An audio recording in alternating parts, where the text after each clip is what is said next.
বিভক্তি নয়, ঐক্যের রাজনীতির বার্তা দিলেন জামাতের আমির ডাক্তার শফিকুর রহমান। বলেন, রাজনৈতিক কারণে দেশকে আর বিভক্ত করতে দেয়া হবে না।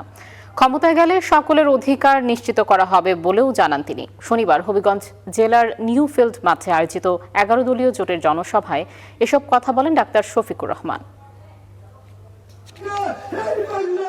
নির্বাচনী প্রচারণার শেষ সময়ে নিজের বিভাগ সিলেট অঞ্চলের বিভিন্ন জেলায় সফর করছেন জামাতের আমির ডাক্তার শফিকুর রহমান। তবে জেলার 4টি আসনের মধ্যেই 3টি শরিকদের ছেড়ে দিয়েছে জামাত ইসলামী।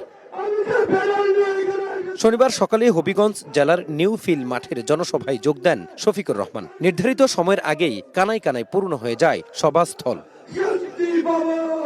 প্রধান অতিথির বক্তব্যে জামাত আমির বলেন, ন্যায়ের পক্ষে ভোট দিলে বাংলাদেশ আর পিছিয়ে পড়বে না।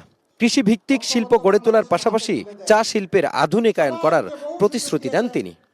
ওই বাংলাদেশও দেখতে চাই না নিরীহ মানুষের বিরুদ্ধে মিথ্যা মামলা দিয়ে তাদেরকে আদালতে হাজির করে হেনস্থা করা হয়, তাদের উপর পৈশাচিক নির্যাতন করা হয়, সেই বাংলাদেশও দেখতে চাই না।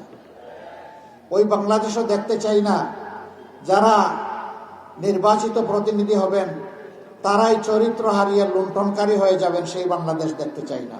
সুযোগ দিলে শফিকুর রহমান বলেন, সব ধরনের বিভক্তিকে ঘৃণা করে জামাত।